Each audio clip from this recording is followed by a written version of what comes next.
Now we're cooking with fire. Okay. So now test, test, test.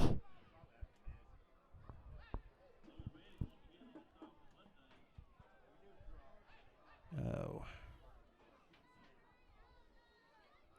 Test, test, test. Okay, test, test.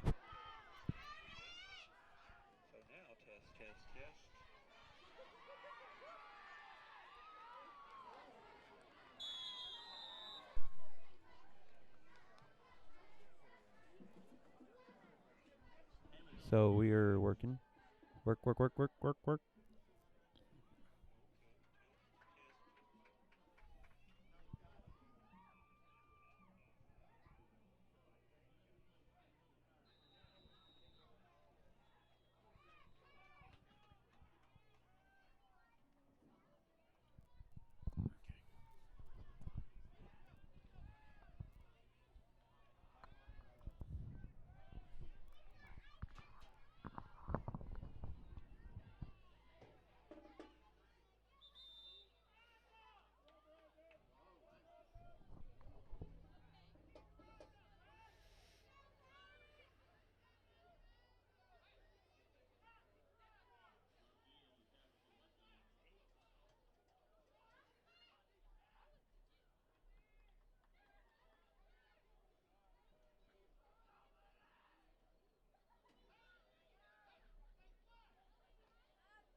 All right, let's try this again now with the new setup stream. Comments, YouTube, Facebook messages. This is going to be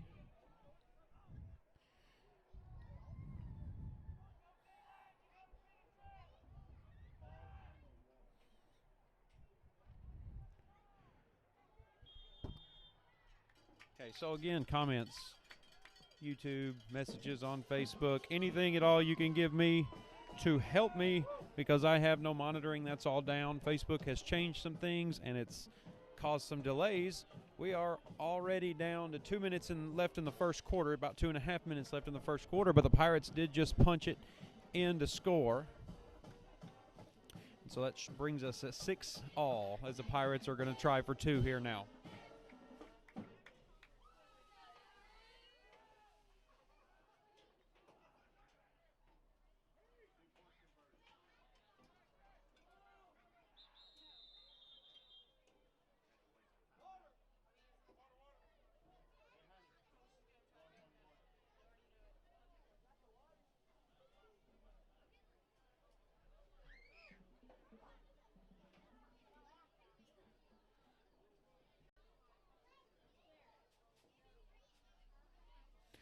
So as always, let us know how it sounded. I'm going to go ahead and go forward till I get some comments one way or another. I might be talking to myself up here in the treehouse that I'm in, but at least we're rolling now. Let's see how it goes.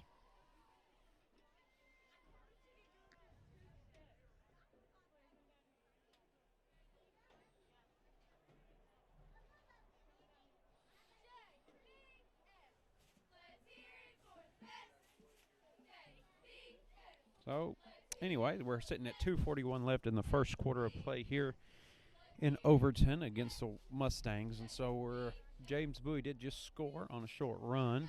And now they are going to attempt 2, but they did have to use a timeout due to some alignment issues. And so as we get set up here, again, I want to apologize for the delay as Facebook has changed some pretty significant security, some technicalities on the security side, and that's something that I had to work around as I didn't know about that before I got here, as well as some other issues that I encountered when I arrived about setup, location, and such. And so Pirates are going to take the field after the timeout and get ready to try for 2.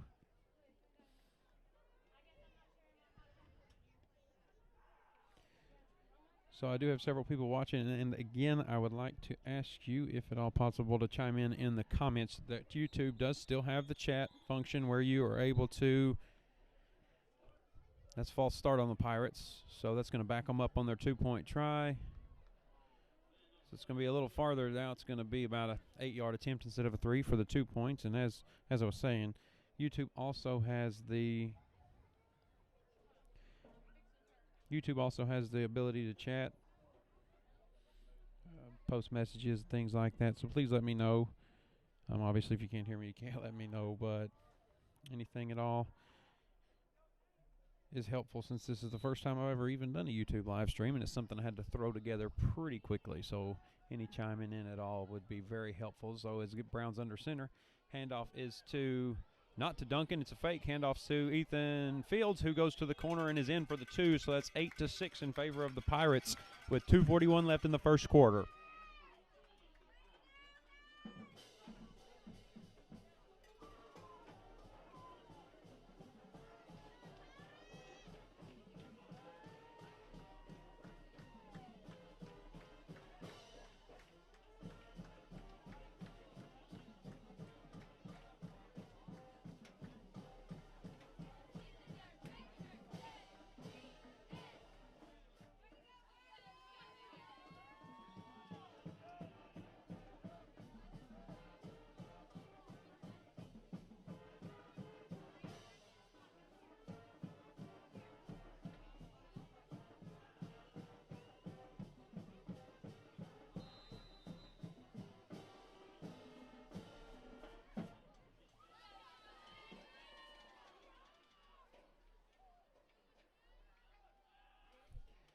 So Pirates set to kick. Kick is a pretty good low kick over the head of Overton, who has to chase it down as he picks it up on about the 20.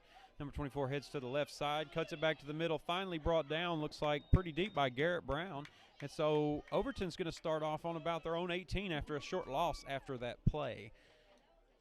So good kickoff for the Pirates to follow up the score. As again, they lead 8-6 with now 2:38 after that kickoff left in the first quarter. I know this is a little different than we're used to. We may have to go to this after some research for future, since Facebook's updated some of their technical specifications based on security. And maybe we'll like it better. We'll just have to see. If you can go to Facebook on another tab and share that post, in case those not familiar with the platform can't find us, any help that we can get getting that out with the short notice will be helpful. Overton puts a man in motion. Quarterback decides to keep the ball, runs to his right, and is swallowed up for a pretty good loss by several Pirates. Looks like leading the charge was Evan Williams. Yes, Evan Williams, and it also looks like Gabe Brantley was up in the mix there, getting some penetration into the backfield. So second and about 12 now for the Mustangs after a pretty good defensive play by the Pirates.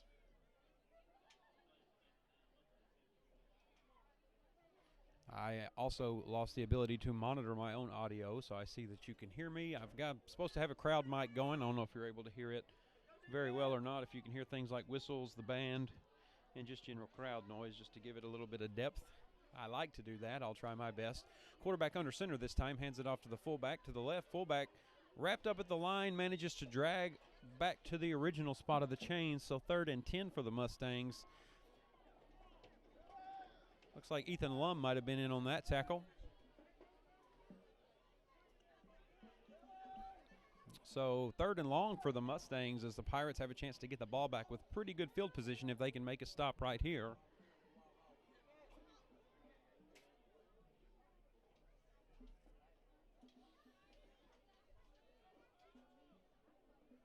Pretty chilly night here. The thermometer has us at about maybe just low 40s. It feels a lot cooler. Elevated in this press box. So quarterback rolls, or doesn't roll, drops straight back, dumps it into the flats to number 2, who manages to get back to the line of scrimmage and is brought down by several Pirates, including Garrett Brown, looks like Justin Hudgens, and Evan Williams all in on that stop for the Pirates. So 4th and 10. The Mustangs are going to have to elect to punt it here. So the Pirates, with a good field position, wouldn't surprise me if they don't even put anybody back deep. Ball on the Overton 17 or 18-yard line. So The punt then is going to be from about the 10, or the punter's actually going to line up on about the 6. So Pirates do drop 2 men back deep. Plays blown dead on the snap. Probably offensive foul, and the kicking team. It's going to be a false start, back them up even more. So the punter is very likely going to be kicking from the end zone after that flag.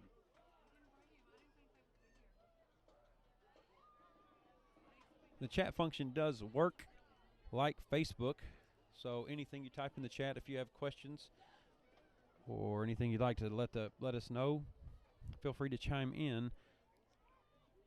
I do have a bit more delay than I'm used to, so if you ask a question about a play, I'll try my best to remember it, as I think it's about 30 to 45-second delay or more, and so a lot can happen in that span of time. Again, punter back, this time on the 1. He does set himself up outside of the end zone. Snap away. Punt is away. It's going to hit the ground on the 40. Pirates will let that roll.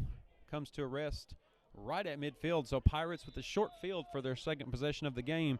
Only 20 seconds left in the first quarter as they take over.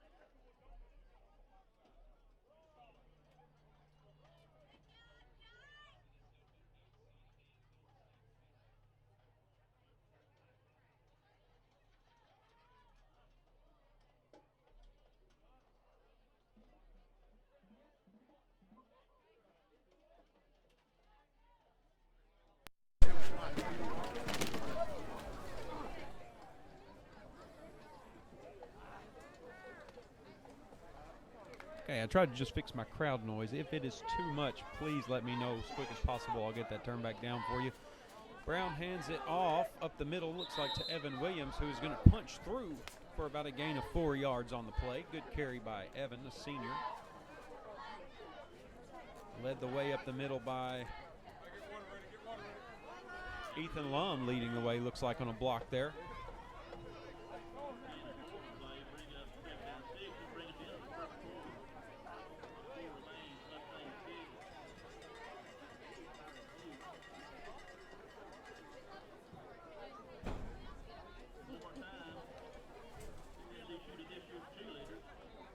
So that does bring an end to the first quarter. The Pirates are going to regroup. It's going to end up being about 2nd and 6 for them.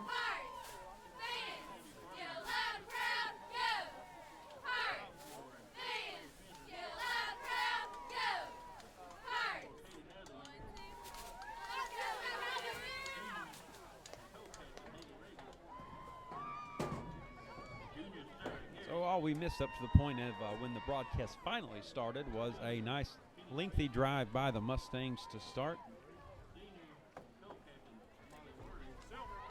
Lengthy drive by the Mustangs to start.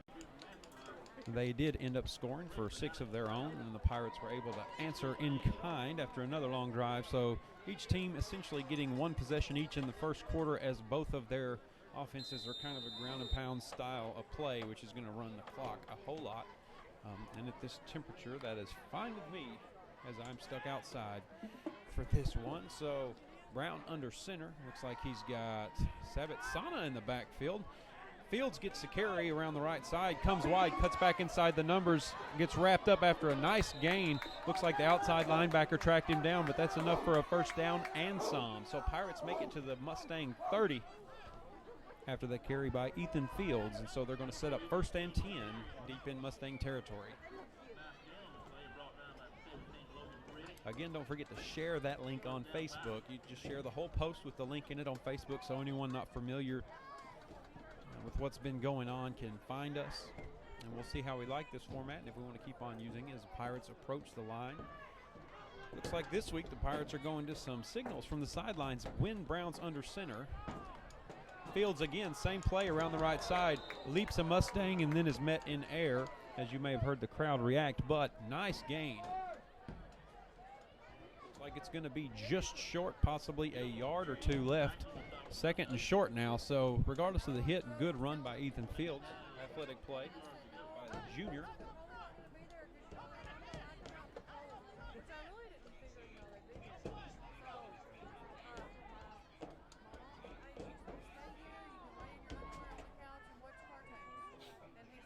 So 10:53 left in the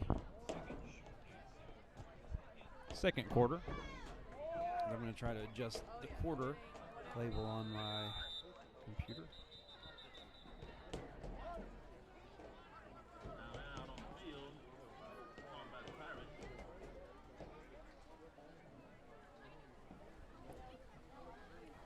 So that's going to be another timeout called, I believe, by the Pirates on that play.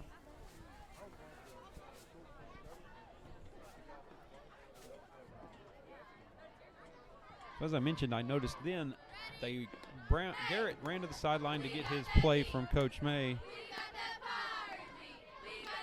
just like he has been all season long. But this time, once he was under center, he looked back to get some more signals from Coach May. I imagine there's a little bit of read going on there where they see where the defense lines up, and they can adjust the play accordingly.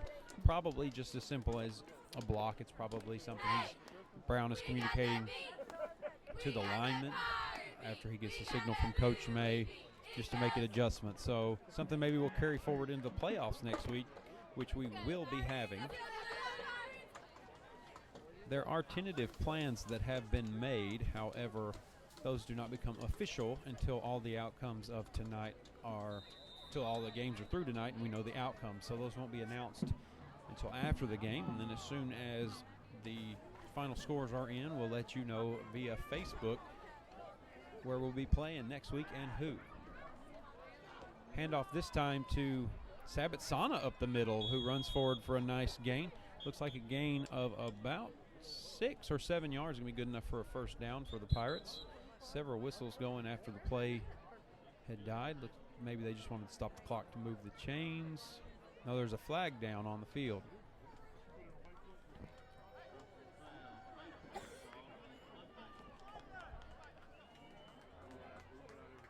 So the officials are conferring over the ball. Not sure which direction the flag's going to go. Judging by the way he's facing, it may be on the defense. Judging by the reaction of the Overton sideline, it is against the Mustangs.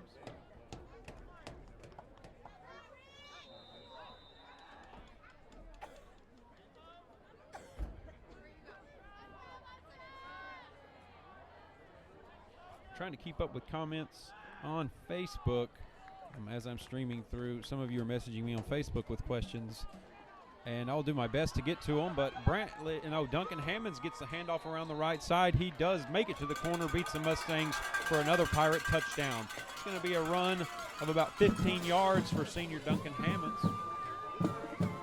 The Pirates are going to go for 2 again here with 10:13 left in the second quarter. Back to what I was saying there, I'm trying my best to keep up with your questions and comments on Facebook, but as I'm actually streaming through YouTube, I'm having to use another device for that, and it's kind of fallen to the wayside as I'm trying my best to keep up with the game and make sure everything's working on this new setup. This handoff's to Ethan Fields, who goes around the right tackle and punches it in for another 2 points. So that's going to bring your score 16-6 in favor of your James Bowie Pirates.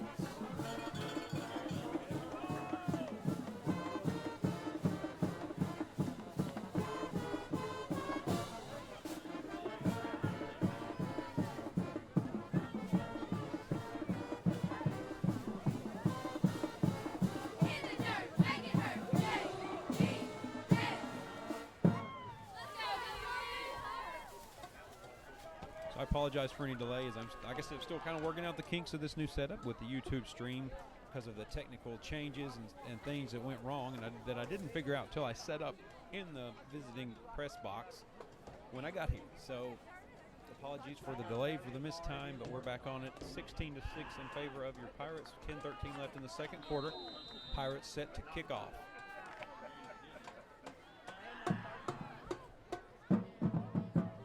Justin Hudgens tees the ball up for the Pirates. Mustangs have 2 men back deep. Ball is away. Low kick this time, caught early by one of the front men of Overton on about the 40. Returns it for a few yards, brought down by several Pirates. The ball came loose for a second. Looks like the Mustangs were able to recover it, and they're going to take over on their own 46. So not bad field position for the Mustangs. I got to say that ball would have traveled quite well for the Pirates. Number 2 for the Mustangs was able to jump up and get a hand on it, which slowed it down and allowed them to get much better field position.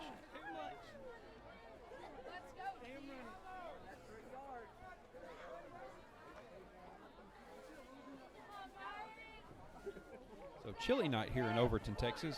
Low 40s when we got here. It's currently 43 degrees.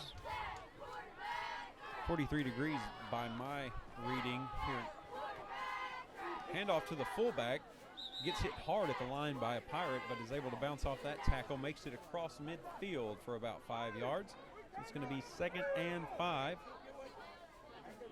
As it looks like the Pirate lineman on that one may have went too deep into the backfield and allowed the running back to run past them, as they are coached to stay flat on the line of scrimmage to avoid that. Nevertheless, good secondary level tackle by the Pirate linebackers to keep that play from being worse. So 2nd and 5, Overton approaches the ball in the same offense we run, kind of a slot T look, stand-up man on the end. Handoff to the tailback to the left, wrapped up. Looks like Ethan Fields on the tackle, but that is going to be good enough for a first down. So that's going to move the chains for the Mustangs.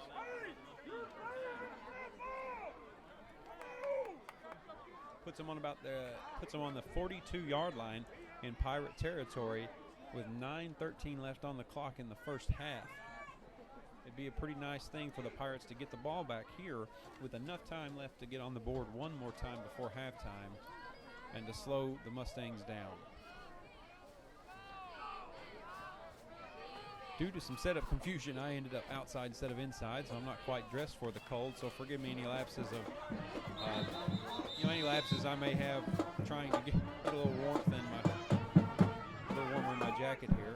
Nice tackle by Justin Hudgens in the backfield there for a short gain.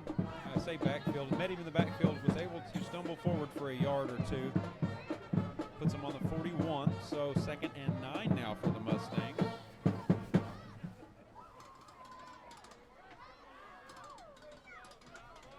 I'll explain our playoff picture here a little better as we get to halftime while the bands are getting ready later on. Mustangs put 2 men wide this time. Quarterback drops straight back, pulls the trigger for the sideline. The pass is caught by the receiver on the near sideline. That's going to be real close to a first down depending on the spot. So nice play by Overton. Good play by the receiver. Tall kid. This will be, he ran a nice route, able to get his toes down, is almost a yard short. So just 3rd and short now for the Mustangs. I look to see their ground game here, which is kind of their bread and butter.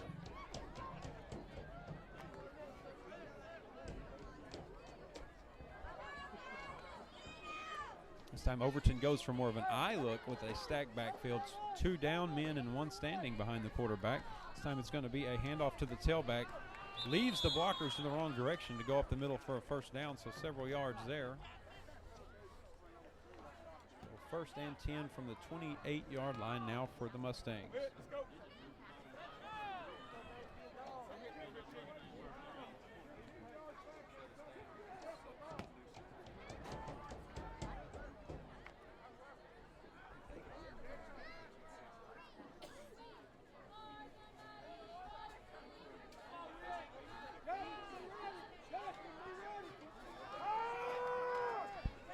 Quarterback drops straight back, has to elect to scramble. Pirates bring him down after a couple-yard gain, so a little bit of gain there from Overton, but the Pirates contain the scrambling quarterback. Something you don't always like to see is a quarterback loose in the backfield with most of your men dropped into coverage. So nice job by the lineman tracking him down there.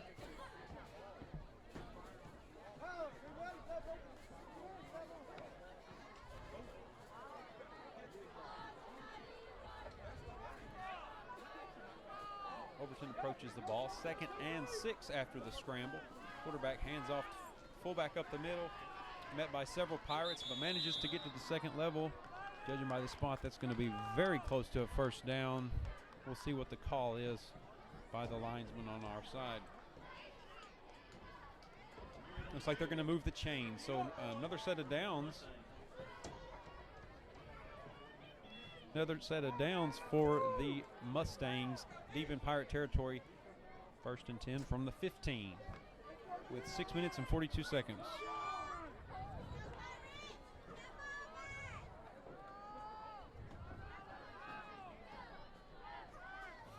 People are still seeming to have trouble finding this stream. If you could just share the original post. There seems to be some confusion. It should be the very first post There should be the very first post on our page should be this link. So anybody shows any confusion, help me out responding to comments and everything else, as I just don't hardly have time to keep up with that and broadcast the game on 2 different platforms.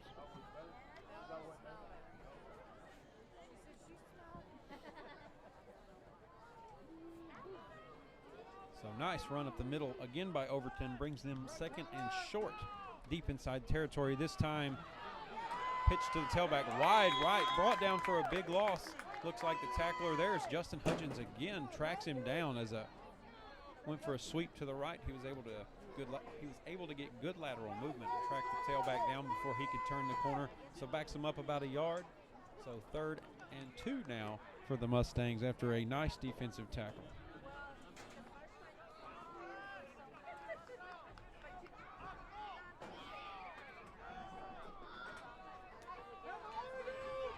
Quarterback under center. The eye set for the Mustangs this time. Its fullback is met immediately at the line of scrimmage. Pushed backwards, but the play's blown dead, and he's given forward progress. So still short, 4th and short. They're going to elect to go for it here. I don't think they have a field goal set, much like many teams in 2A football. So we're going to see if the Pirates can make a goal line stand here to keep them from getting a new set of downs inside the 10.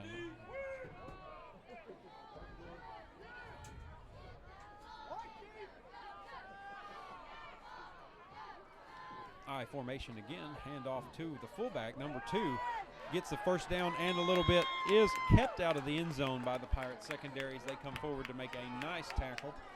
Again, Ethan Fields in on that. That time helped out by Gabe Brantley a little bit. So secondary players stepping up for the Pirates. That is going to be 1st and goal from the 1 for the Mustangs. 4.5 minutes left in the first half.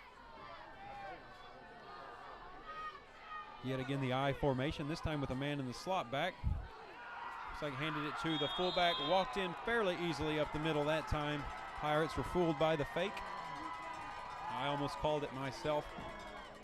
So good fake by the quarterback and the fullback. One of the fullbacks. They're running a 2 fullback set there. It's like an I formation. I would call it heavy in my knowledge. So it's like an I formation with an extra fullback to one side, as they're able to punch that one in. So that's another 6, 12-16, still in favor of the Pirates, as the Mustangs set up to go for 2 in that same formation. Quarterback elects to keep it, bootlegs to his left, tracked down but not in time, so 2-point conversion is good. Score stands at 16-14, Pirates in the lead with 4 minutes and 13 seconds left in the second quarter.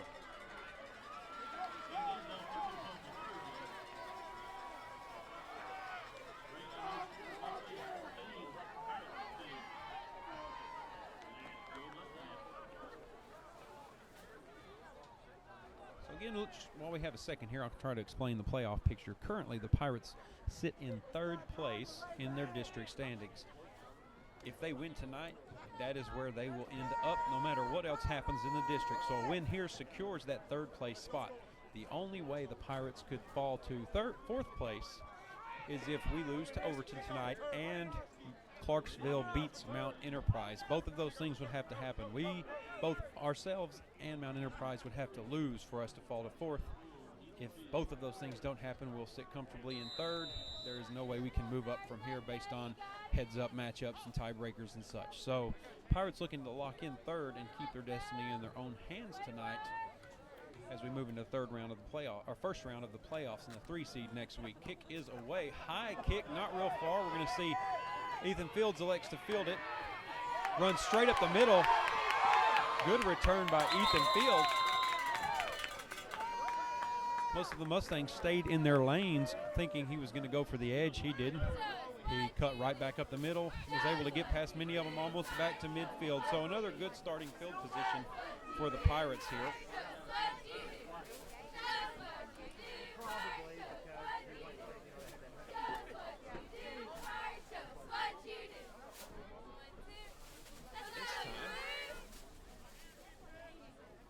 Do start in their own territory this time, but only by a couple yards. They're on the 48-yard line. Brown under center. Looks like Justin Hudgens in the backfield with him. Elects to hand off to Ethan Fields around the right side. Fields makes the corner and gets a gain of about 9 yards. So nice gain by Ethan Fields. Mustang is slow to get up on the play.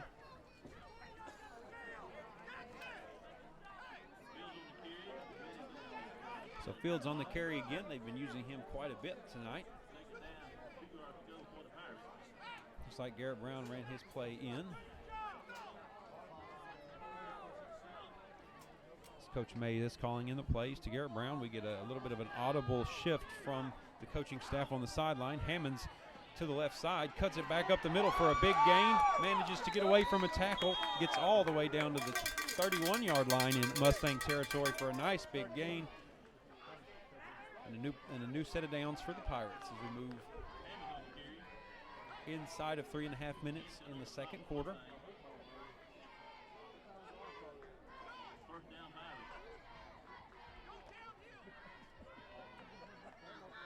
Brown looking at Coach May again. Coach May and Coach Baskins throwing in signals. Ethan Fields gets a carry to the left. Ethan Fields follows Evan Williams around the left side that time for about a 4-yard gain, so good block laid by Evan there. Ethan was able to pop out after that block. So good adjustment at the line by the Pirate coaching staff. As the temperature continues to drop, I think we're nearing 40 degrees here in Overton. The wind is not blowing too bad. Field doesn't seem to be too wet. Decent conditions. Duncan Hammonds in motion does get the carry. Cuts it back to the middle as he does so well. Able to get a first down for the Pirates after a 7-yard gain. Gets us to the 20-yard line. 2.5 minutes left on the clock in the first half. They move the chains and the clock does start. Play clock starts at 25 and ticks down. Brown under center. Hammonds in motion again. Hammonds gets a carry, goes off the right side, met immediately at the line by the Mustangs. That time looks like maybe someone was unblocked coming off the edge and able to meet him right on the corner for no gain. So 2nd and 10 now for the Pirates.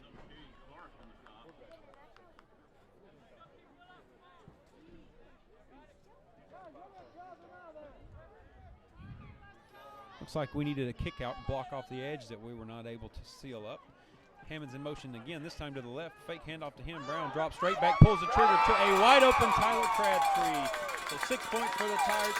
6 points for the Pirates as Garrett Brown and Tyler Crabtree hook up yet again this season from 20 yards out. So good fake by Garrett to Duncan Hammonds. This offense is built around misdirection, and we ran the play. Duncan went in motion for the last several plays. That play was the exact same look we've been giving, but this time the handoff was a fake. Brown gets a quick throw out to Tyler on the corner route, and it's good for 6. 2-point conversion is going to be walked in by Ethan Fields off the right edge as he didn't even make contact with a green jersey. So that brings your score to 24-14 with 1 minute and 41 seconds left in the second quarter.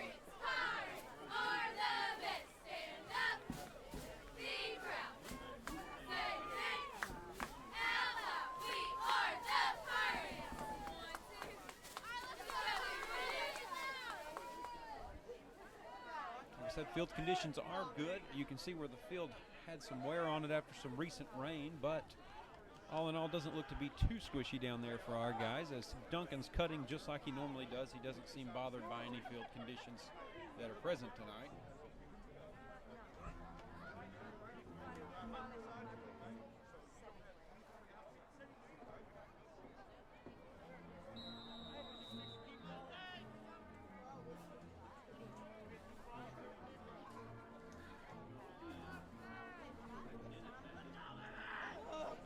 So another long drive for the Pirates was this week, much like Mount Enterprise and Carlisle. It's in the same area, not far off of Henderson, Texas. So several long drives. The Pirates have done well in both of those games. Looks like here we're going to have a timeout called by the Pirates on a kickoff. I don't know, 1, 2, 3, 4, 5, 6, 9, 10 men on the field. So it looks like we're a man short. We're missing somebody on kickoff, so Coach May forced to waste a timeout. There's only a minute 41 seconds left, so with the Mustangs with the ball, but if we get a quick turnover, we might have wanted that. So, nevertheless, due to personnel issues, Pirates forced to use a timeout on and kickoff there after a score.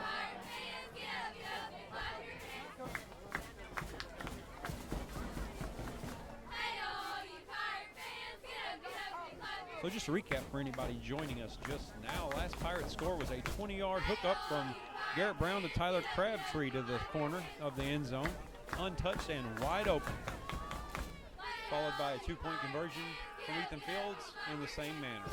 Hudgens tees up the ball to kick off for the Pirates. Checks his men, counting them this time, I suppose. Kick is away.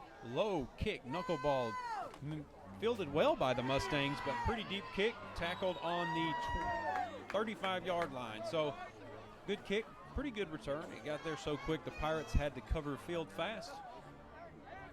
But the Mustangs will take over on the 35-yard line in their own territory with 1 minute and 36 seconds left to work with in the first half.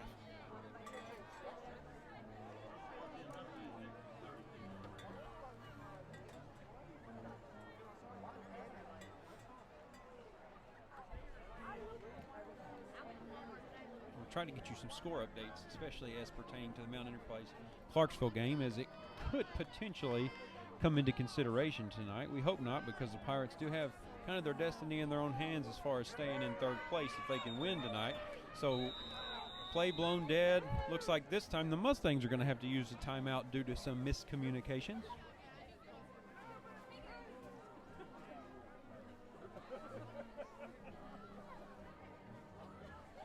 So as it stands now, Mount Enterprise is leading Clarksville 8-0 with 8 minutes left in the second quarter. So that game by no means a sure thing. Our district more or less evenly matched in several games, so nothing's for certain, but like I say, the Pirates do at least have the opportunity to cement their third place seeding for the next week's playoff. That schedule, location, and opponent will be announced as soon as we know for certain after this game what's going to happen.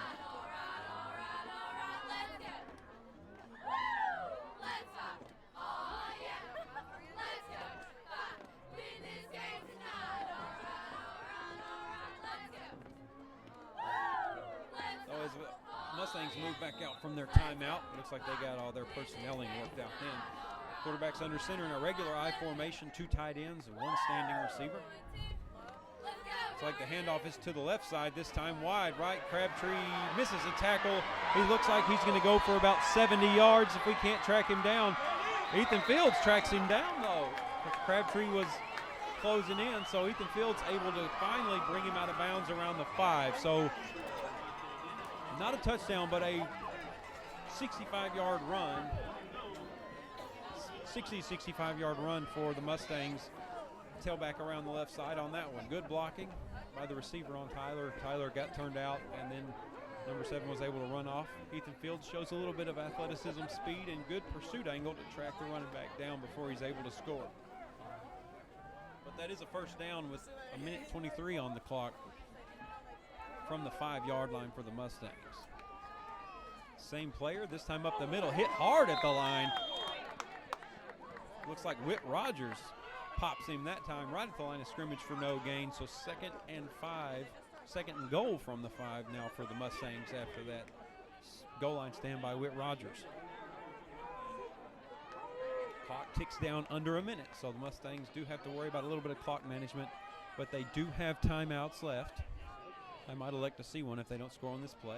Handoff this time to number 2. Looks like the Pirates are going to come up with a stop again.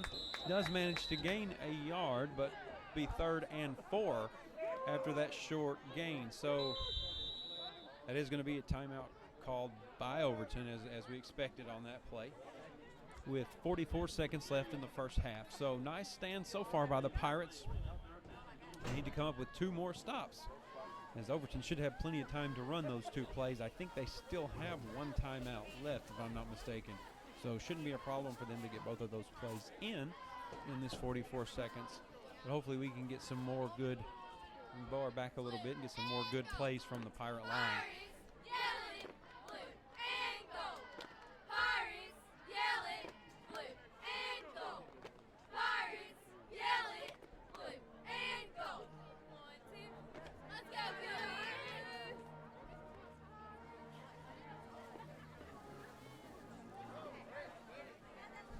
So as the bands are warming up, I mean that doubly so today in this cool weather, as we just keep creeping nearer 40 degrees as we play. At least the wind is not blowing. The flag is hanging completely still in the end zone.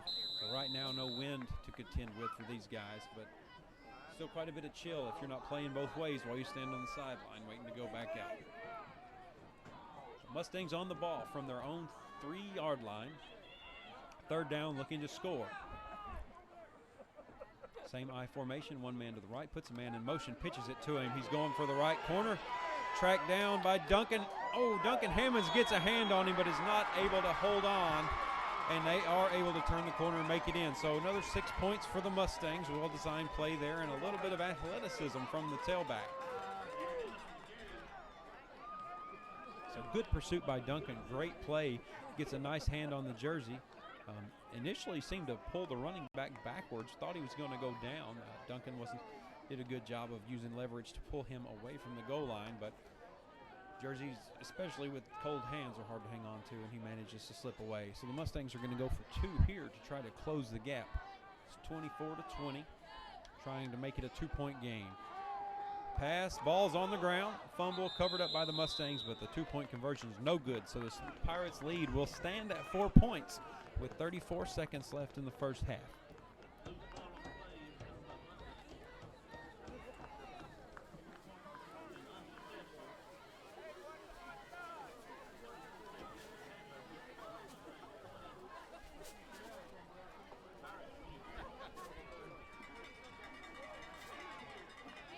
So if the Pirates maintain third place tonight, and again, they will maintain third place unless both ourselves and Mount Enterprise lose their games tonight. So if both of those things happen, then we would drop to 4th place. If both of those things don't happen, and we hope that the Pirates can hang on to this lead for the remainder of the night, that will lock in 3rd place. If we end up in 3rd place, we will match up with Cumbie next week if all of this holds true in the first round of the playoffs. Like I said, details to that game, location, time, things like that will be released as soon as it's set in stone for certain. We don't want to put anything out there before it's certain, but if we do maintain our 3rd place seed, it should be Cumbie we match up with next week. So number 17 tees the ball up for Overton. Also seems to be their best receiver. High kick, nice hang time, straight it. This time fair caught by Tyler Crabtree on about the 31 or 32-yard line. We'll see where they spot the ball. But about 70 yards to go for the Pirates and 33 seconds to do it. Looks like Coach May is going to try a play. I don't see him trying more than one. I believe the Pirates are out of timeouts. This is where that timeout we had to waste on our last kickoff might have came in handy if we hadn't had to burn it. So we'll see what Coach May elects to do. If anything here, a lot of coaches in this situation would knee it and go to the locker room to warm up a little bit and rest. I expect us to take a shot, and if it doesn't happen, wait, and we seem to have a whistle. Timeout Overton, as they're going to want to talk about this. I think maybe they were waiting to see if the Pirates were going to knee it and get in that formation to do so. So they saw that they weren't, so they wanted to talk it over.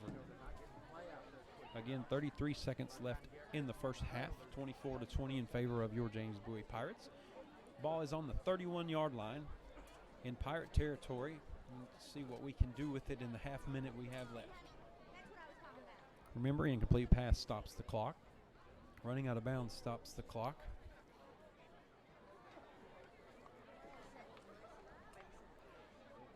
Running out of bounds stops the clock. As well in high school football, if you get a first down, the clock stops, but only until they get the down box reset in the new position. It gives the down box man time to move to mark the next location.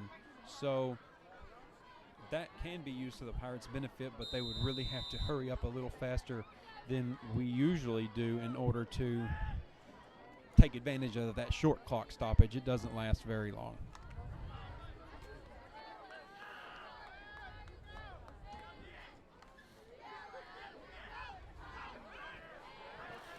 Looks like we elect to run it to the right with Ethan Fields. Oh, and the referee is rolling the clock. He's not Fields does go down out of bounds, but the referee says he's down by contact and the clock does not stop.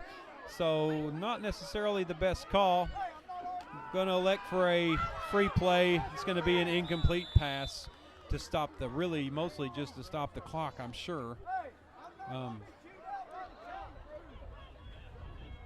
So look, coaching staff showing a little bit of disagreement to the referee crew there after they're not stopping the clock. So,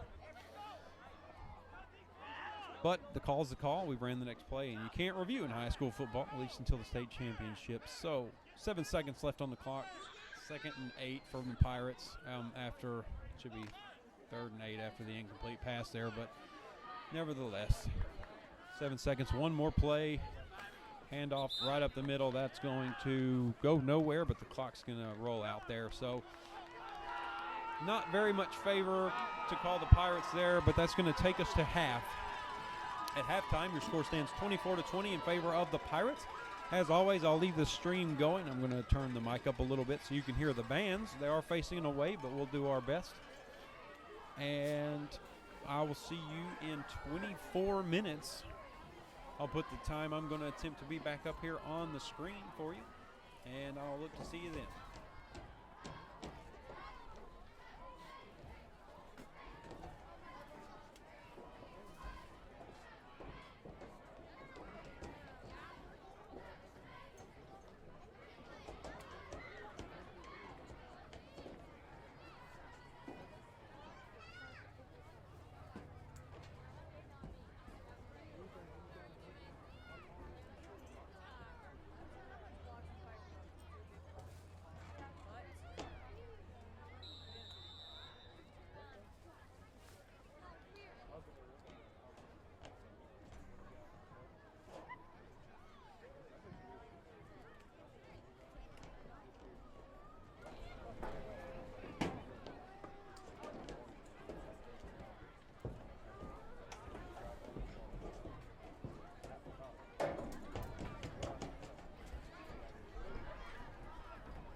Sophomore, Trinity Brantley.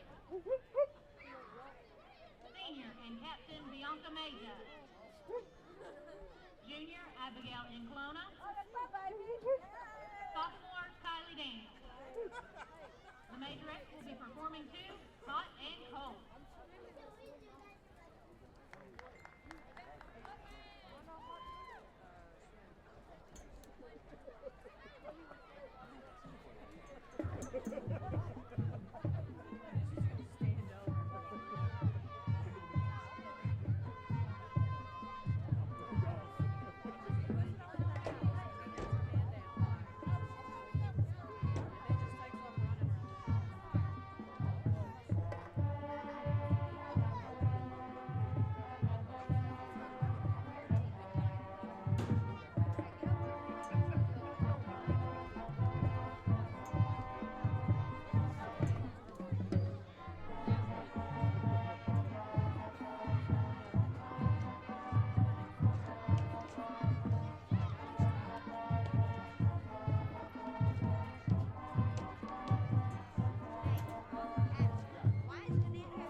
Sophomore Charlotte Rayburn. Harper Hudson, y'all stay right here, okay? Sophomore Cheyenne I Hurst. won't let him go nowhere. Thank you. The band would like to continue their performance with their show, Rise of the Phoenix. The band is under the field direction of senior drum major Riley Hall.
High School Band.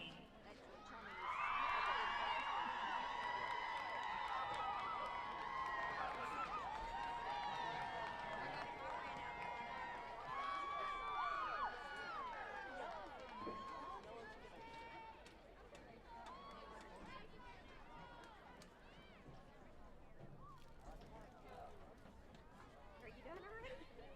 My hands are warm now.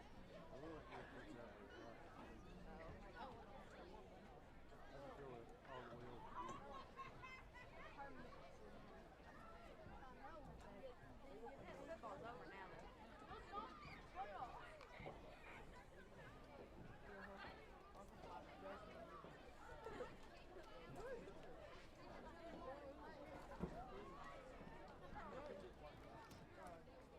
Hey, Charmy, don't play the scary game. No.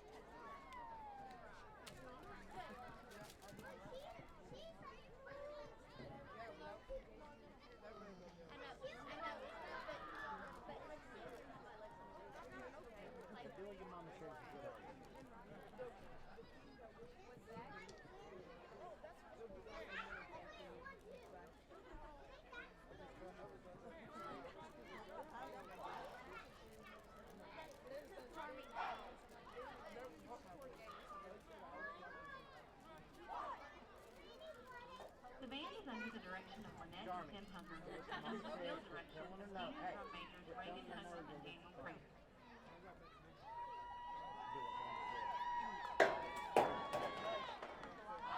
The band marches the National 65 Yard Drill. They will march the drill that earned them the excellent rating at the UIL Region 21 Marching Contest and the National Association of Military Bands State Marching Contest. Their marches are Crosswinds March, General Lee, Alamo, Peacemaker, Walking Frog, and Triumph Fanfare. The band dedicates this drill to the seniors who are marching at Mustang Stadium for the last time.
Throw that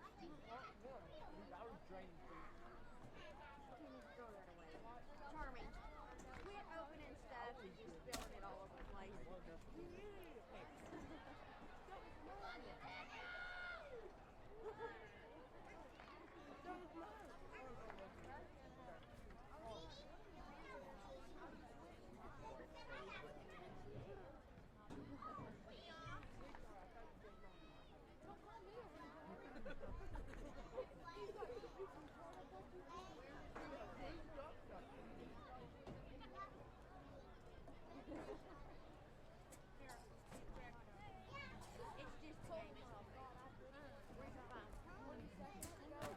Give it to me.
At this time, we would like our 5 seniors to step out to be recognized.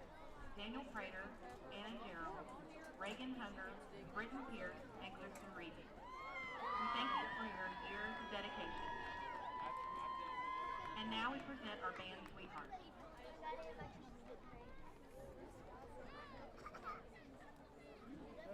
The 2019-2020 band Sweetheart is Anna Gerald.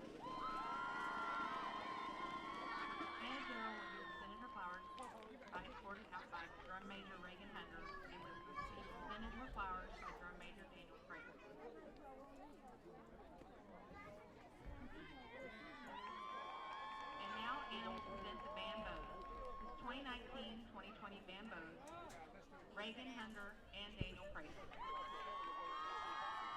And halftime is ticking to a close. They're resetting the game clock, and the Overton band is getting done wrapping up their halftime festivities. Pirates have taken the field.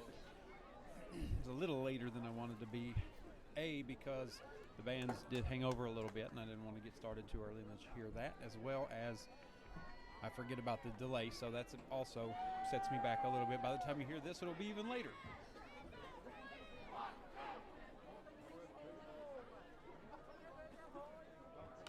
Ladies and gentlemen, your Overton High School band. But we're back, so once again, share that initial post just in case anybody wants to catch up or join us after halftime. As it stands, 24-20 in favor of your Pirates as the Mustangs take the field. And that should be, if I'm not mistaken, the Pirate kickoff return team taking the field, as we did open the game by kicking off. We won the toss, elected to defer till the second half. We missed all that as the technical difficulties were being worked out at the time.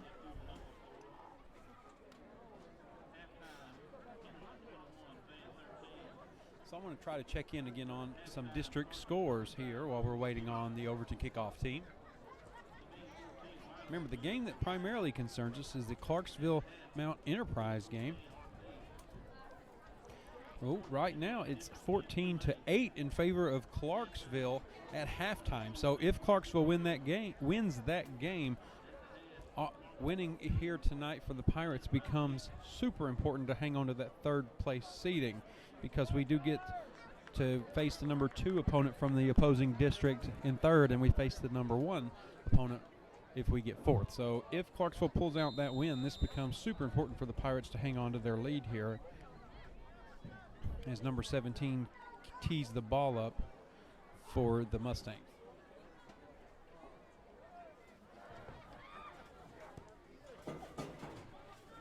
So the kick is away, fielded on the ground by Ethan Fields, bobbles it, fallen on by Billy Walker to start the second half. So not great field position, looks to be the 26-yard line for the Pirates. I was able to get my hands on a Overton roster, so that kicker is number 17, Logan Reddick, senior for the Mustangs, as Garrett Brown and the Pirates take the field, start their first drive of the second half.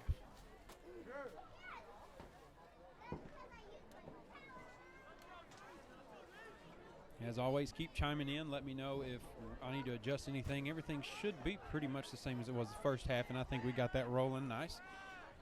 And we may put a poll out there about format of broadcast if we like this YouTube. So Hammond's in motion, gets a handoff around the right side, cuts it back to a lane, and gets about 7 yards for the Pirates. So no, it looks like about 5 yards for the Pirates, and my vantage point's a little off-centered.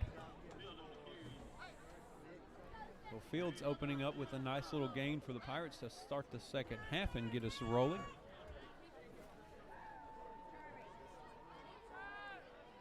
Second and 5 for the Pirates after Fields carries. Brown goes under center Whit Rogers with the Pirates for the third season as center. Hammond's in motion. Fields in motion. Fields gets the ball, goes to the edge, turns up out by the numbers, breaks a couple tackles, runs out of one for a nice big gain, crosses the 40 for about a 14-yard gain for the Pirates. That puts them on the 43-yard line in their own territory. So first and 10, a new set of downs after the Fields carry.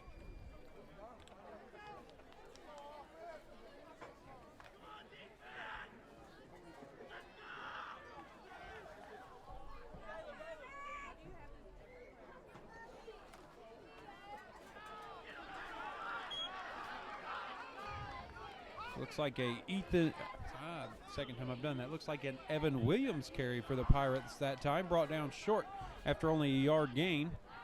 Positive gain for the Pirates as we're running in some personnel. That's going to put Evan back down on the line of blocking, I think, after the personnel change. He goes back and forth. He is wearing the number 60 this week, as we've seen him in 45 only one time this season. Brown under center. Sabatsana in the backfield. Fields in motion, does get the handoff around the right side. That's the big senior Reddick in on that tackle. Brings Fields down after a 8-yard gain on the play. So nice tackle by Reddick, but good gain too by Fields, as the down box has some confusion as to where to set up. But it is across midfield on the 49 into Mustang territory.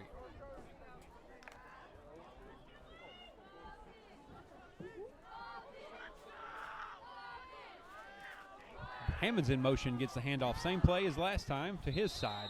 This time he gets enough for the first down and makes it 4 yards to the 45.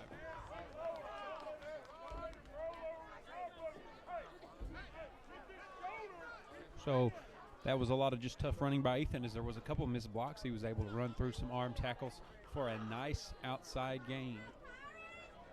Brown running in the plays. Nothing fancy right now this early in the second half as the clock ticks down under 10. Sabatsana in the backfield joined by Ethan. No one in motion. Sabatsana gets a carry, turns it up by the tackle. Nice 3-yard gain, which isn't bad from the fullback position. Mustangs slow to get up on that play. Looks like that tackle was made by Jackson Clark for the Mustangs. Another player slow to get up, but play's not stopped. He gets to stay in the game. Looks like Sabatsana's got a little stinger on that play, and Hudgens goes in to take up the position while Sabatsana takes a break. I know he is wearing a brace on his right knee, and I believe that was in Mount, possibly Carlisle actually, where that occurred. Handoff this time goes to Hammonds. Nice, strong first run, second after contact and secondary effort. After secondary effort, gets a nice, huge gain down to the 30, so that's a good gain by Hammonds, just on a nice, strong run. One of the Overton Mustangs got pancake blocked, looks like by maybe Witt or one of the other Pirate linemen. He took offense to that. Maybe should have been a flag if he poses over a down player in that manner.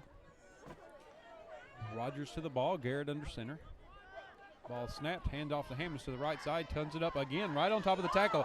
Hurdles a Mustang for an extra yard or two and gains about 6 on the play. So nice athletic play again by Hammonds.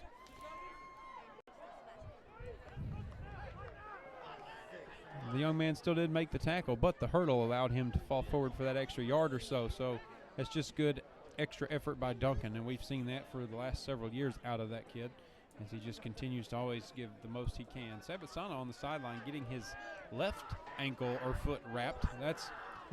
That doesn't look like an injury. That looks like a shoe malfunction. Hammonds again with the carry, wrapped up, but drags 2 or 3 Mustangs with him up the field for still a gain. So 3rd and 2 after just a physical run, a little opposite of the last time we saw him when he hurdled somebody. That time it was just sheer determination and will.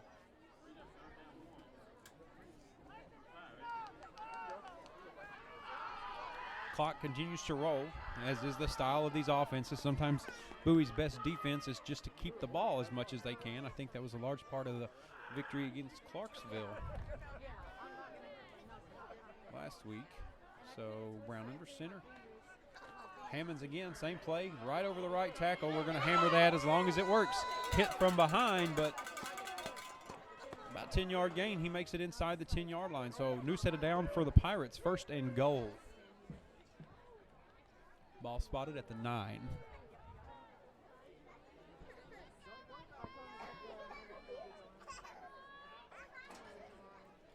So 1st and 10 from the 9-yard line as the Pirates creep in on the end zone with 7 minutes left in the 3rd quarter.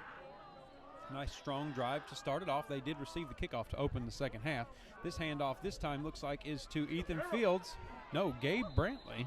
It's to Gabe Brantley, who goes to the sideline. Manages to gain a couple of yards.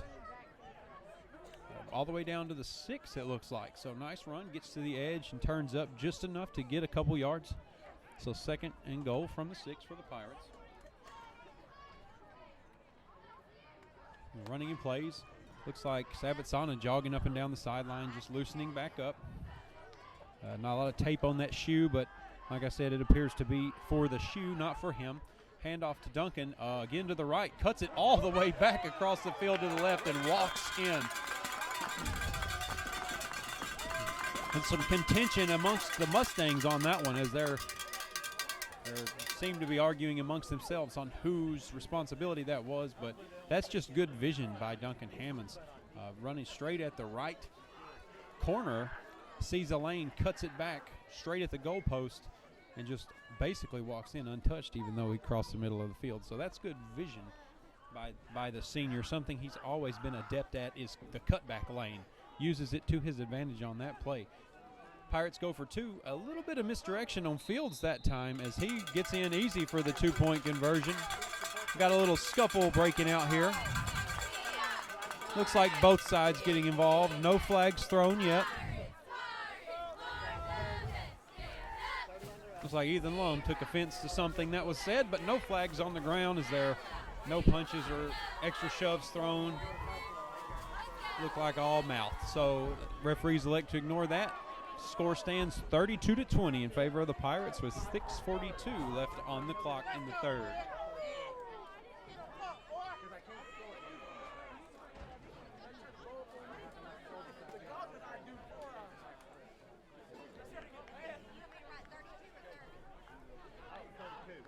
So nice run by Duncan Hammonds to punch it in after a long Pirate drive. I don't know how many plays that was, but it did take almost half the third quarter as it took 5:18 to drive the ball about 70 yards. So nice opening drive, and particularly nice to waste the clock away while you're in the lead. So referees discussing a little bit with the Pirate coaching staff. I think they're just explaining whatever the scuffle may have been and why they elected not to flag anyone.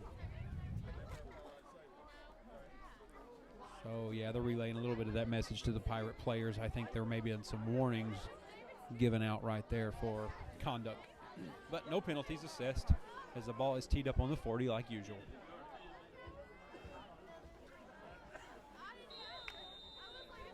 Justin Hudgens to kick off for the Pirates again. We see 5-4 and then 2 deep for the Mustangs. See if we can get nice kick here. Nice knuckleball low to the ground. Hard to field. It is fielded on the 20. Young man heads up right down the middle of the field. Tries to run over a Pirate. Doesn't work out for him, but nice return of about 23 yards. So that's going to be on about the 43-yard line for the Mustangs as they're going to start their first drive of the second half and try to answer the Pirates.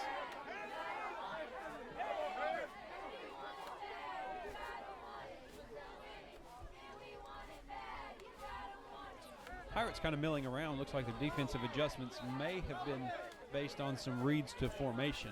Coach McDonald may have saw something that had some indicators for him. So as the Pirates are watching the offense before they line up a little more than they did the first half. Same look, though, kind of a heavy set from the Mustangs.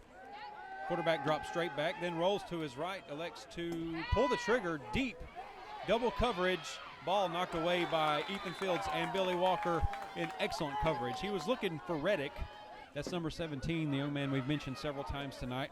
He seems to be their best wideout man. He's a very tall kid, very athletic. And he was definitely the target from the get-go for the quarterback. He wasn't looking for anybody else. I think the Pirate coaching staff was wise enough to that. He was double coverage, as I say, and it wasn't even quite. It wasn't a particularly well-thrown pass, but good coverage by the Pirates. Under center again.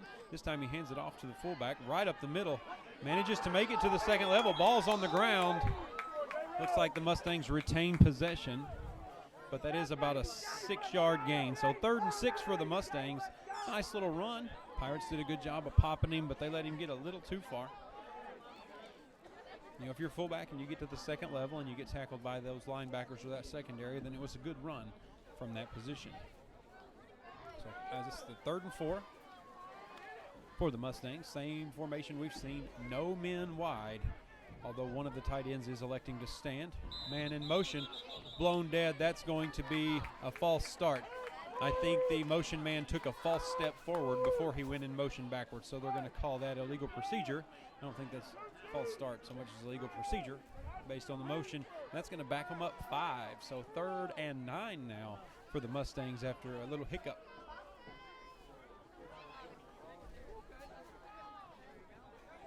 That is a motion they've done several times tonight, so possibly just a misstep on the young man, but a big opportunity for the Pirates to get the ball back quick after their first score of the half and give a chance to widen the gap a little bit more. on the Mustangs. So Reddick is wide left this time. Man in motion.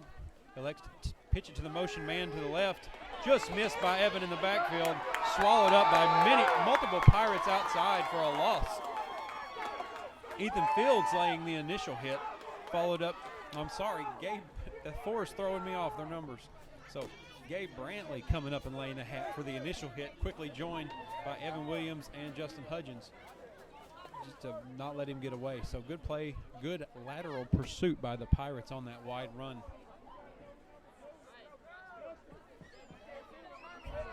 I'll tell you what the hit like that does more than anything for a defense is it gets them fired up. The Mustangs here, I don't think they have a choice but to go for it at this point, as long as the Pirates are possessing the ball. So 4th and 10, pass from the get-go, not even close, well out of bounds. Good coverage by Tyler Crabtree on that play. Pirates are going to take over on downs from the Mustang 42.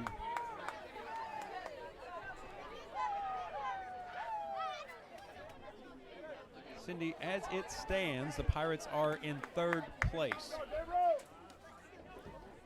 They could potentially get bumped to 4th. In order for that to happen, both ourselves and Mount Enterprise would have to lose their games tonight. If both of those things don't happen, then we will stay in 3rd regardless of any other situation. Right now, Mount Enterprise is down to Clarksville, but the Pirates are in good position, and they hold their own destiny if they can win this game. Fields in motion to the right, gets the handoff, goes wide this time. Big gain of about 8. It's slung down a little bit out of bounds, but I'm going to say that was mostly due to that was momentum, I'm going to say, that caused him to throw Ethan down. You can't stop on a dime unless you're a magician. So I like the no call by the referees there, but I have the vantage point of being up pretty high and being able to see a little better than the crowd. So timeout called, I believe, by the Mustangs. Not sure. The visitors' timeout is not quite lit right. So I think they're going to take that from the Mustangs. Not 100% certain. Timeout nonetheless. As if you stuck around and listened to our band at halftime, they're doing a very good job this year by they're directed by Melissa Morton, who is a James Bowie alum and comes to us via New Boston, where she was the assistant band director and I believe the middle school band director. And she's come to Bowie. This is her first year back at James Bowie, and she's doing a fantastic job. She replaces Shannon Hensley,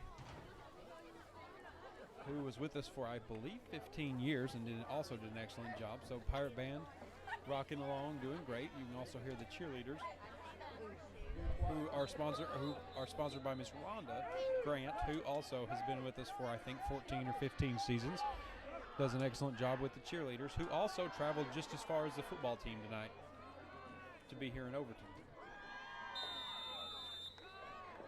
So as the teams retake the field, just to recap, the Pirates are 2nd and about 3 from the 36-yard line after the carry by Ethan. Fields, Garrett under center, hands it off to Duncan around the right side, takes his regular lane just off the right tackle, turns it up just inside the numbers, and again drags a couple of Mustangs for about 5 yards. Nice run again by Duncan Hammonds. A little bit of physicality coming out, which is, you have to see some physicality in the style of offense that we run for it to be used effectively. This time play signaled in. I don't think Garrett ran to the sideline. I missed it if he did. Now he looks for a signal once we approach the ball. Defense running a stunt. Picked up well, looks like by the Pirate line. Handoff is to Gabe Brantley to the left for a big gain for the Pirates. About 8-yard gain on first down. Sorry, about 9-yard gain on first down. So nice gain. They stunted the linebacker. Looks like it was picked up by number 51 of the Pirates. I'm not sure who that may be. Brandon Hanna. No. Looks like Brandon Hanna's 56. I don't have the roster on me. But number 51 of the Pirates picks up the blitz wonderfully. This handoff's to Gabe around the right side. Makes one man miss with a nice athletic move. Then it's picked up by the outside linebacker, but it Sorry, looks like the last play was good enough for a first down because now it's 2nd and 9. I never saw him move the chains. And we're kind of down at the opposite end of the field. And it's a weird angle for me to watch that.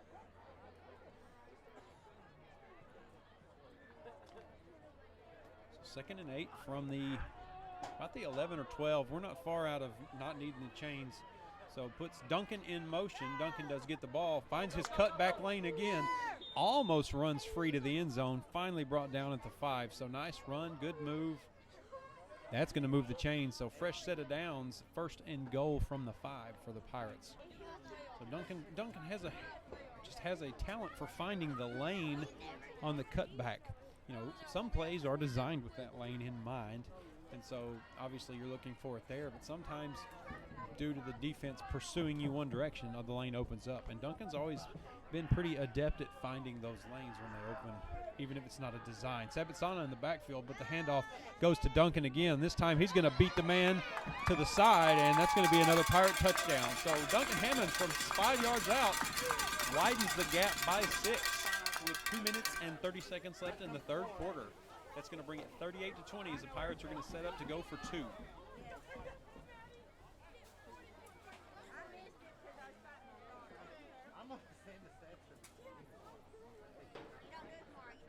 Pirates talking over a little bit in the huddle, looks like, to see what they want to do. Maybe looking at the defense. Brown under center. Sabatsana still in the backfield, the fullback position, along with Fields and Duncan. Handoff to Gabe Brantley from the far slot, and it looks like he should be in, and there's the signal. That's 2 more. 40-20 in favor of your Pirates with 2.5 minutes left.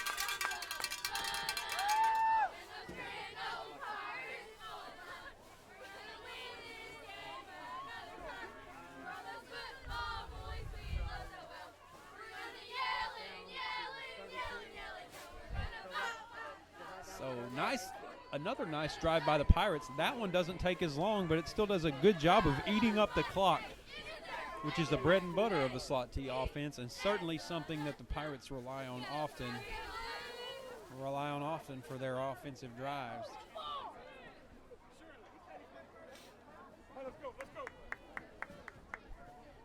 Again, Hudgens teeing up the ball for the Pirates as the Mustangs retake the field.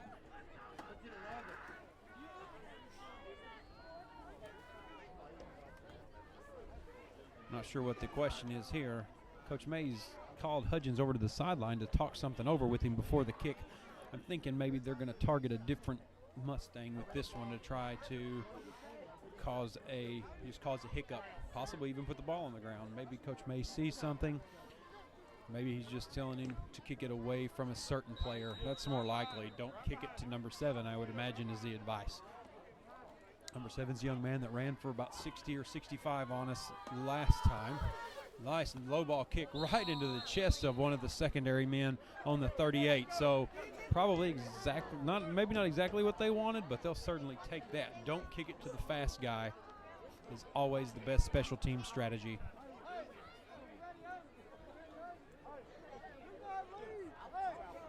Kickoff took 1 second off the clock. So 2:29 left now in the 3rd. We'll see if the Pirates can come up with another 3 and out to get the ball back again to go into the 4th quarter.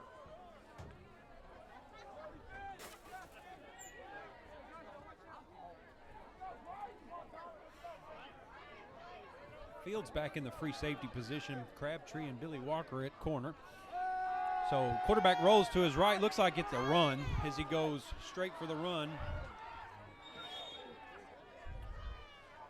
32, I'm not sure who that is, possibly Billy Walker was in the vicinity of the tackle, but the initial contact was made. I gotta be honest, I'm not quite certain who that particular jersey number is off the top of my head.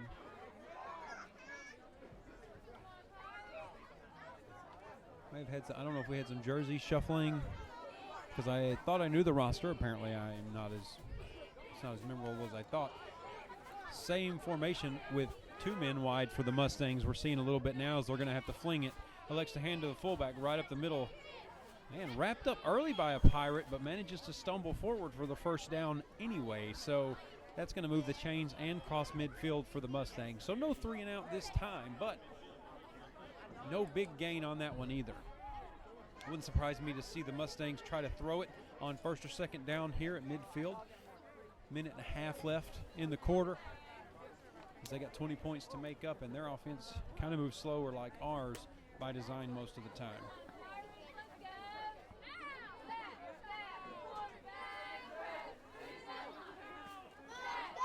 Quarterback rolls to his left, tucks it, and runs again. It was never supposed to be a pass. Nice job by the Pirates tracking that down as Garrett Brown turns him back. Immediately finds help from Billy Walker and several other Pirates. So it looks like number 32 is Gavin Ray. It's Miss Sherry helping me out with that one. Thought that might have been it, but I also thought he was not number 32, so shows what I know. You should come to the next game with me, Miss Sherry, and I'll give you a microphone. You just can't always say what you're thinking. Field's still in the deep position. This time, straight drop back. Was supposed to be a pass. Got flush. Quarterback scrambles around the right side. Gavin Ray tracks him down, but it's about a 15-yard, 16-yard gain based on the spot. So big run by the loose quarterback. As I said earlier, happens when a lot of your men are dropped back in coverage.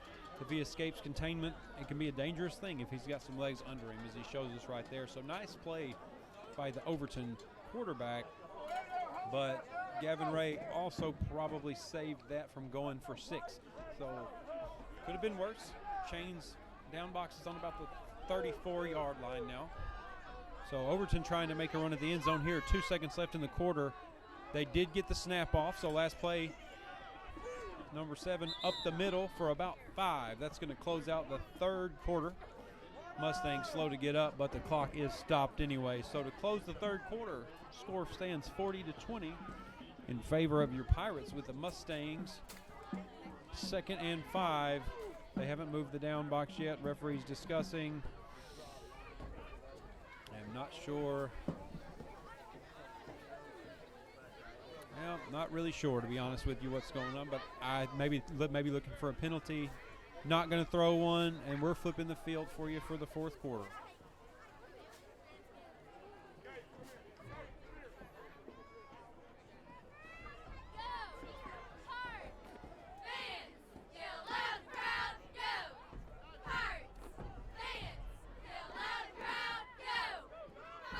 Don't worry, Allie. I have a mute button for every microphone that I have, so I just have to keep my finger on it. I think we would have a grand old time. So, again, it should be 2nd and 5 for the Mustangs, headed into their own, almost into their own red zone. They're on about the 26 for that after that last run. Personnel on the field for the Pirates is pretty consistent with what we've seen. Like I said, Gavin Ray seems to be in, possibly allowing, trying to figure out, maybe giving Sabatsana a break in the middle since he's been in on offense quite a bit. Give him a blow. Looked like he got a stinger earlier, so give him a little time to catch his breath. Secondary motion from the Mustangs. This quarterback under center. Handoff from that quick. Gabe Brantley and Whit Rogers absolutely stuffing that one for a loss of about 1.5 yards.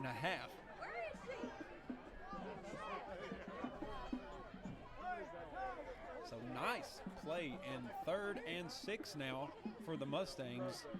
I think Whit made the initial hit and just stopped him dead in his tracks, and then Gabe hit him high and took him down. So nice defensive play, nice defensive stand. Gives the Pirates a chance to possibly get the ball back if they can make a stop here. Although I think the Mustangs will have to elect to go for it in this situation.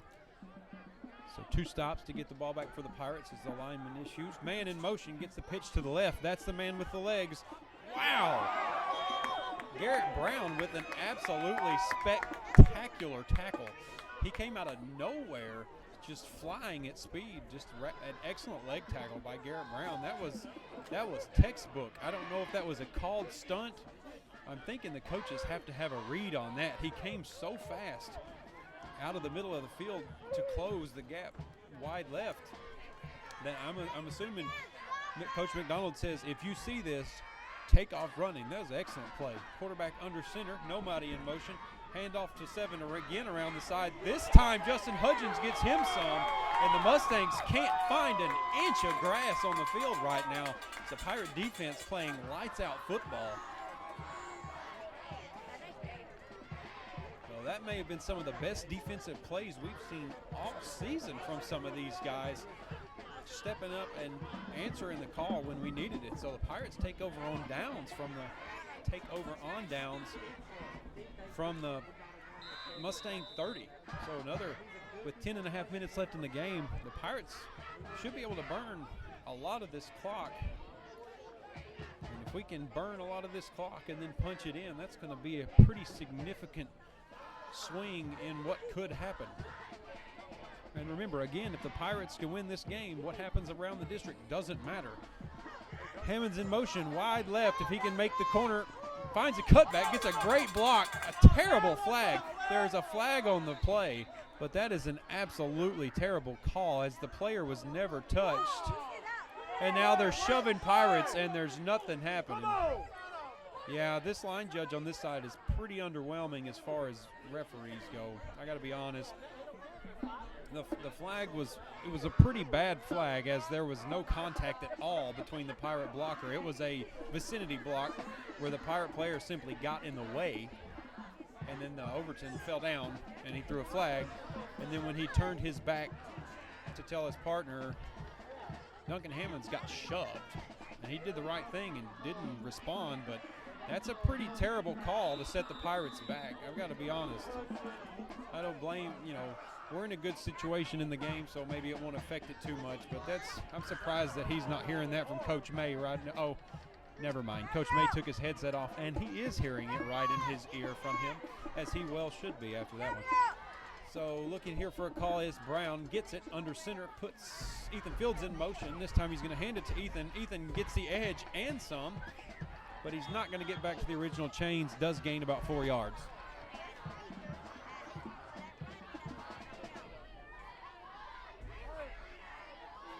So nice little run by Ethan of 4 yards wide right, but after the penalty on the hold penalty that was called, that's backed him up. That was a 10-yard hold in the judgment of the official, and Pirates still behind the chains, 2nd and 13 or so after that run. Here we go, Garrett under center, no man in motion, hands it off to Sabatsana right up the middle, has some room, able to get back inside the chains. That should be 3rd and 8 by my estimation once the down box is down. After the run by Sabatsana, the Pirates have a chance for 3rd and a little bit long to try to move the chains and keep this alive and burn some more clock.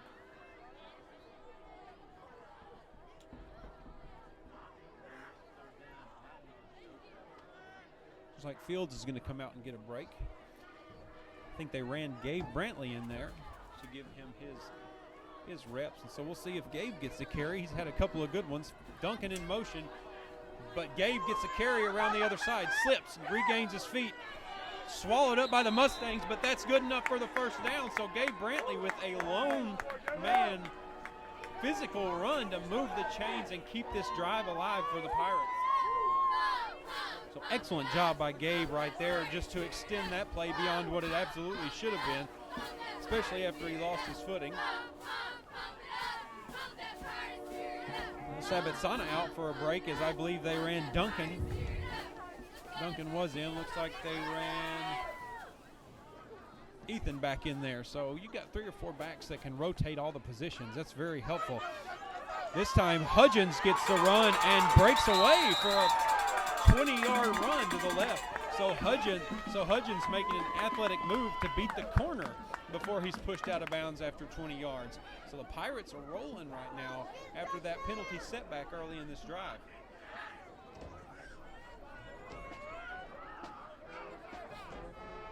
Eight minutes left in the game. Score still stands at a 20-point lead. I don't think we're swapping any personnel out after that run. Hudgens down behind Garrett in the backfield. That run is going to be to Justin Hudgens again up the middle, hopping a player and dragging another for 9 yards. So 2nd and 9 as Justin Hudgens seems to have found a role on offense.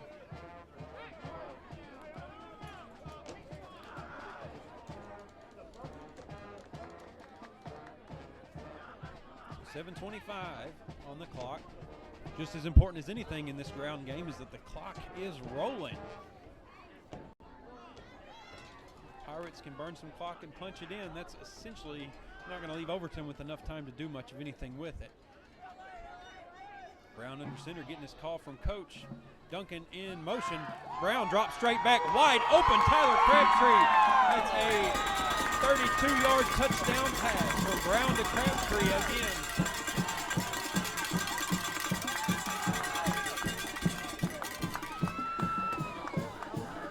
So I would like to see a statistic. I imagine that Crabtree is easily his favorite receiver based on the game, just at a knee-jerk reaction from the games that I've seen. But I mean, the hookup generally when on these passes, as often as not, Crabtree is wide open, regardless of the film that's studied. When you hammer Duncan and Ethan and Gabe and Justin and Sabatsana over and over and over, and it all looks the same. That's the key to this offense. Is everything. The first 4 or 5 steps of every play looks almost identical, and so the defense can't know what's coming until it's already coming at them. And so that's a key in this, is you hammer it over and over and over, and so you snap the ball, you do the same thing, but suddenly you pull up and throw it. Well, nobody went with Tyler, and that is what we've seen for 2 of these touchdowns tonight, is that Tyler was just left completely out in the wind by himself, and Brown's been able to hook up with him on some good, accurate passes. So that's going to be a false start on the Pirates on the 2-point after attempt. So that just backs them up for a longer 2-point try here. This is going to be a pass, and not, wow. You know, another pass as Garrett Brown rolls right to Tyler Crabtree. That time Tyler wasn't open. That's a leaping catch over a defender. Brings it down, toe touching the corner. 2 points Pirates. Brings your score to 48-20 with 6:57 left on the clock.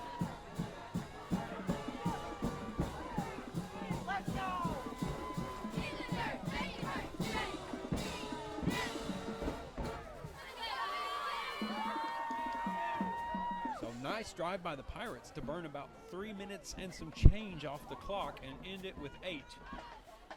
So I'm going to say that Overton, while there's certainly time and crazy things can happen in any sport, 28 points is quite a gap to make up when it takes you, 3 or 4 minutes at best to score in that style of offense.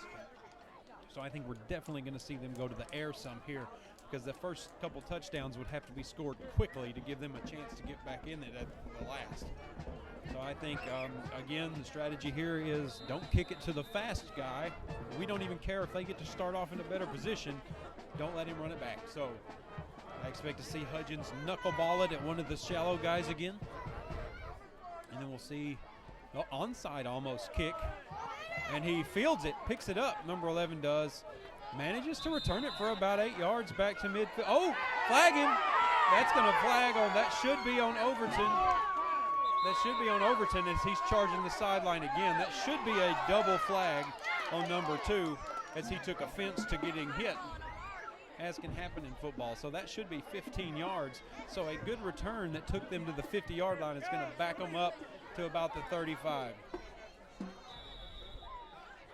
So a little bit of jawing going on there, but that's going to be personal foul against Overton on that play, and that's going to back that up 15 yards. So that's going to lengthen the field when they had a pretty good field position.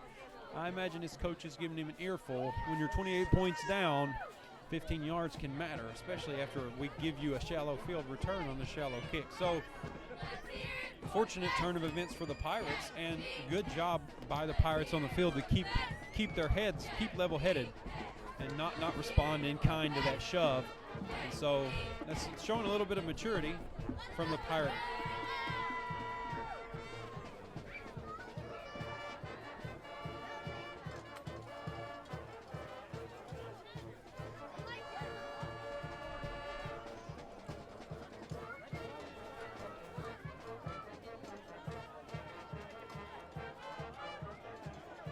actually in the fourth quarter. That seems to be the statistic I always forget to update. I have to update each one of those things individually. And that seems to always be the one that goes to the wayside while I'm talking. So I apologize for that, but there's 6 minutes, 45 seconds left in the game at this point. And after the 15-yard penalty, that backs them up to 1st and 10 from their own 35-yard line. So shot themselves in the foot a little bit. I expect to see Coach McDonald scoop Ethan Fields back in the safety position just to take away the deep ball, because Overton really doesn't have an option but to take a couple of shots downfield at least right now. Maybe not right off the bat, but I imagine we'll see them go to the air sooner or later on this drive unless they can pop some big runs early. Under center, nope, drops straight back, goes for it right off the bat, scrambles to his left, lets it fly, incomplete pass, no flags on the field. So only burned about 7 seconds. But that is good coverage by the Pirates. He really didn't have anywhere to go. Even had the man caught it, it would not have been a first down. So Pirates taking away everything over the top. Not sure who that was in pursuit of the quarterback, but he was flushed from the pocket early in that play and pursued outside the numbers for the pass. So good defensive penetration by the front.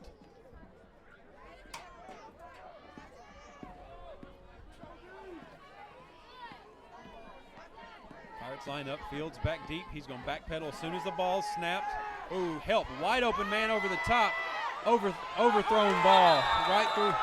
I say overthrown. Might have been able to catch it, but kind of thrown on the off shoulder, so not able to get it in his hands. So Pirates got a little lucky there as the coverage seemed to be some miscommunication in the secondary. Crabtree bailed with a shallow route. Number 7 took off. That's their wheel man. He's pretty quick.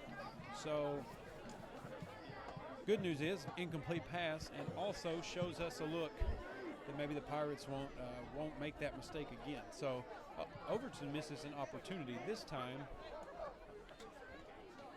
Some alignment issues. We've got a man wide to each side. Number 7's in the backfield, but the big athlete's out here, and they're going to aim for him. Quarterback never looked anywhere else. That should be. So the pass is caught, but it's out of bounds, so incomplete pass for Overton. If I'm being honest, I think they probably could have flagged Tyler on that one for getting there early.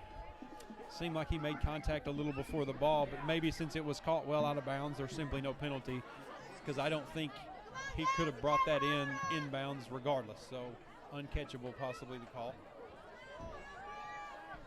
Does stop the clock, still at 6:20 due to the passing game of Overton, but it's 4th and 10, and they have, looks like they are going to punt it here at this point, although they have an extra man confused and out of line on the field, but does manage to settle down, and nice punt. Going to be returnable, returned by Garrett Brown, as he's going to cut to the middle, gets a block, decides to go outside. The man that was blocked is able to tackle him after popping off, and there is a flag on the field.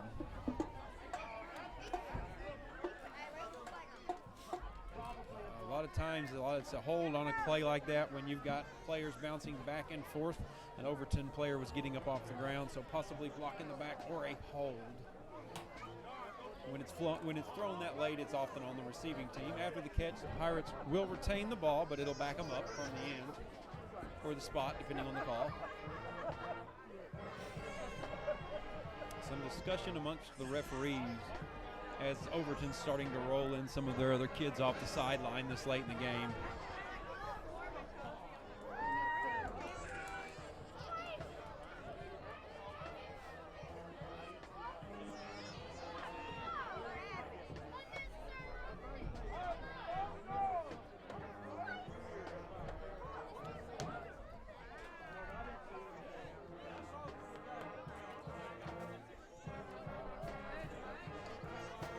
So Pirates running some guys on and off, trying to get some reps, I think, too. But that backed them pretty far up. It looks like a 15-yard hold or call, whatever the call was. I didn't catch the signal. But nice big penalty, backs them up to the 34.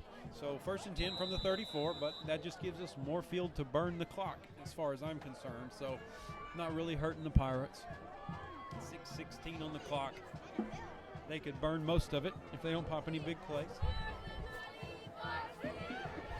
timeout. Both teams have plenty of timeouts, so that could come into play with Overton. Duncan in motion, gets the carry around the right, cuts it back, grab. That's a pretty strong arm play there by number 24 of the defense as Duncan cut it back and was pulled down from behind. So still managed to get about 3 yards on the carry. So Pirates looking to burn this clock off as the clock's still rolling after the ground play there. Under 6 minutes remaining now with a 28-point lead. Brown running in plays. I don't think we see anything in the air from the Pirates unless we're looking to score as we get closer. It's all going to be on the ground as Fields gets the carry. I'm sorry, I'm not sure that's Fields.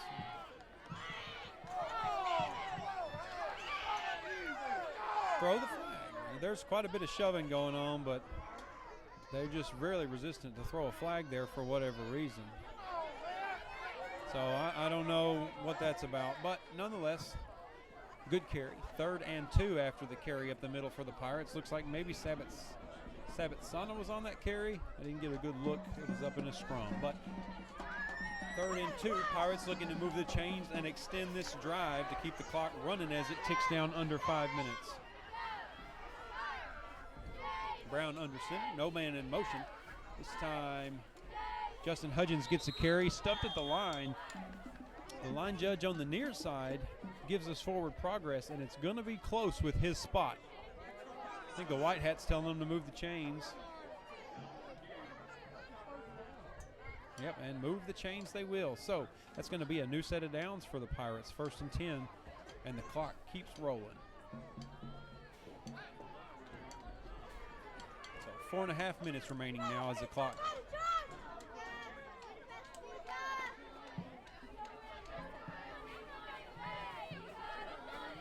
Garrett Brown under center for the Pirates again. Sabatsana gets carry this time, goes a little wider, manages to get about 3 yards before he's brought down by several Mustangs. Pirates keep rolling in new personnel. Tensions running high as Overton season will be over after this game. It's their senior night at home.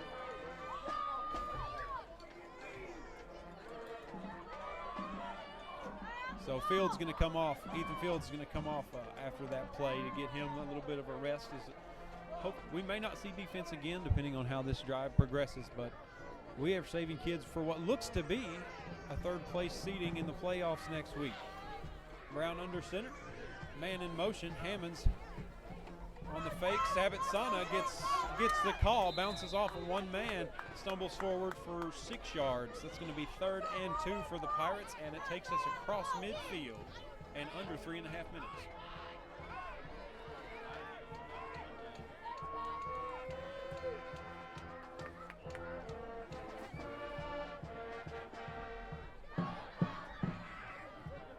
Whit Rogers, the center, approaches the ball for the Pirates. Brown is still under center. We don't really do anything out of the shotgun. Sabatsana still in the backfield, waiting on the play clock, not getting in any hurry. Mustangs show stunt, back off. Duncan in motion, gets the handoff around the left side, drags several Mustangs. That's going to move the chains again to the 40-yard line for the Pirates, 1st and 10. Clock ticks under 3 minutes.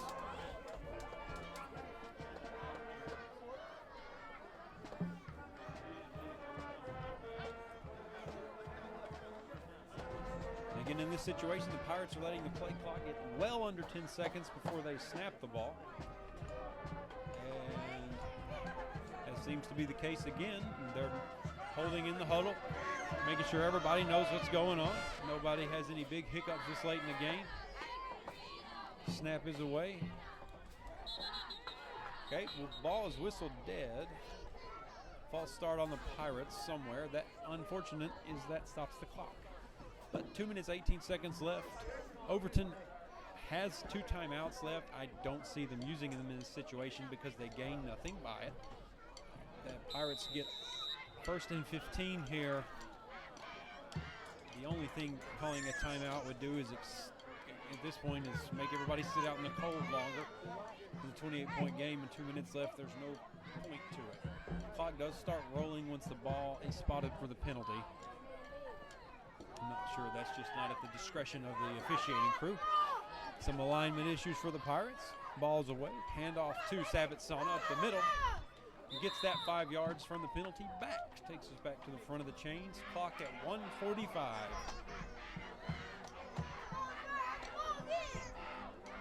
Emotions running high on the Overton side of the field. I think the players are kind of showing some emotion as they know some of them senior night, last game at home, can be an emotional thing.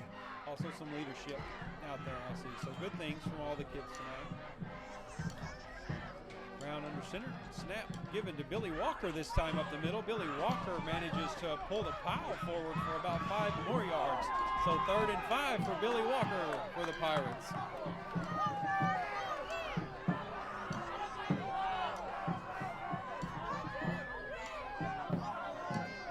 So 1 minute left on the clock, 28 seconds left on the play clock. Should be the last play of the game. And I don't know if Coach May's Overton is gonna take that time out with 52 seconds left. So there's gonna have to be 2 more plays ran now. Because the clock won't start. And nobody's even huddling off the field at that point. To be honest with you, I'm pretty sure the Overton coach called the timeout purely to get all of his seniors on the field, which is a fair point. Senior night, last game of the season, not much on the line, I think that's a substitution timeout, which I fully respect in that situation. So 52 on the clock. Pirates will have to run 2 plays, depending on how much time the first one takes. So at this point, we're going to assume 3rd place is locked in, and that's going to put us against Cumbie next week in the first round of the playoffs. Ball is away. That's going to be Billy Walker again. Billy Walker gets the first down and some. So regardless now, that's going to be enough as the clock is at 43. Yeah, the Pirates would have to snap it one more time because there's going to be 3 seconds left on the game clock. I'm going to think Coach May's calling victory and kneel it. Yeah, he's calling victory, formation, kneel the ball. The Overton coach isn't going to stop the clock on that. Well, the game clock did stop to move the chains, but regardless, there's going to be a knee, and that's going to be the ball game. So, Pirates will take on Cumbie. Tentative location next week is in Mount Pleasant, Texas on, I believe, Friday night. We'll have to give that a look to make sure, and we'll let you know on social media as soon as all that's finalized. Pirates 3rd place in district, close out the season 48-20 in Overton, Texas. We'll see you next week in Mount Pleasant, Texas.